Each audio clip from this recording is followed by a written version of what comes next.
Hello and welcome to Slice and Dice, where we're having an open and honest conversation about grassroots football. Today we're going to speak to Jon Pike, the Chief Executive from Somerset FA, about our county cup draws, how they work, what their history are, and what are the plans moving forward. You'll also see myself, Paul Coltman, and Neil Fellows from Sedgemoor FM. Football, sliced and diced, with Sedgemoor FM and Somerset FA. And our first team out are number 1, and that is Chilcompton Sports, winners of this competition in 2019. And travelling to Chilcompton will be Number 3. Timsbury Athletic. So John, obviously the county cups, they play an integral part of the Somerset FA calendar. How did that all come about? What triggered the county cup competitions many years ago? The county cups are very, very old in terms of the men's junior and men's senior cup. They date back to the late 19th century, so they are 130 years old. It's a great deal of history. We do actually have the original county cups themselves upstairs, which we no longer use, not least because they are valuable antiques and valued at several £1,000s each. From that, as years have gone by, with football expanding into various different age groups and the growth of women's football over the last 20 or so years, we've grown now to we have 13 different county cup competitions. So that will include that cover all playing designations. So on the men's side, from our Premier Cup, which will be teams in the National League system, down to the Intermediate Cup, which are true grassroots football teams you will see on a park on a Saturday afternoon. We have a men's Sunday competition as well. We have a women's competition, and as I said, because of the growth of the women's game 15 years ago, we then started the Women's Junior Cup for the lower level women's teams. We have 4 boys competitions, and in the last 20 years we've introduced 2 female competitions for girls, and we're introducing a 3rd girls competition next year. And also in the last 5 years, the biggest area of growth has seen veterans football, and we have a veterans football competition as well. So every genre of football in the county is covered somewhere, and they seem to be very popular with our various clubs to enter to test themselves against teams they wouldn't normally play in their respective leagues. Most definitely. So, and when it comes to the cup finals, obviously they're spread out around the county. Is there a rhyme or a rhythm to where the finals are held? If I'm being cynical, it probably will have us. But no, what we try to do, we don't have a county ground, so we are dependent on our respective clubs in the National League system, who are fantastic with us. So we offer clubs the opportunity to host. This year, almost 12 months ago, we went out with that tender. Those who've come back, we try to give finals to. Hopefully, when we turn up for the cup final, we often get very good crowds of 3 figures plus.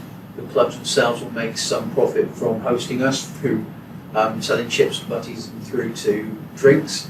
And they always look after us fantastically well. And these are players, especially those from the lower levels, get to play on a excellent surface, a proper ground with floodlights. It's an experience for them as well. And I certainly think the young people really like the fact they can play on a proper ground, so to speak. Makes an occasion of it. Yeah. No, definitely. And obviously, commercial partnerships, sponsorships, they've come on in the last few years as well, with businesses taking naming rights to some of these cup competitions. What happened with that partnership? What happened with the revenue that generates? Yeah, in the last 3 seasons, we've been very lucky. We've generated a number of partnerships with partner organisations who want to attach their names to our competition, which is fantastic. We thank all our partners for their support of our competitions. They obviously get the naming rights. So, for example, earlier this morning we've drawn the UES Men's Senior Cup.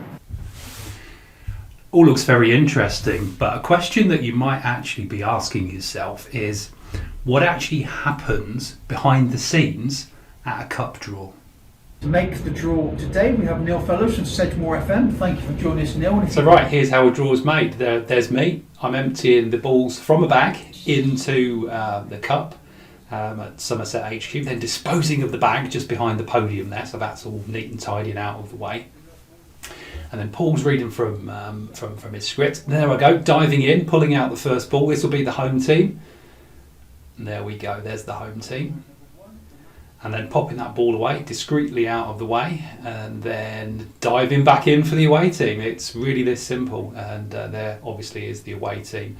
And then going on in the background, Paul is of course recording the video so that it's very transparent, everyone can see what's happening, and Jon is also there as well and presiding over all of the goings on. So that's how a cup draw is made at Somerset FA. So let's get back to Jon and Paul. They obviously get the naming rights. So, for example, earlier this morning we've drawn the UES Men's Senior Cup. They will have opportunities to come along to the final as well as being the naming partner throughout the season. At that final they can bring guests, we'll ask them to present the cup.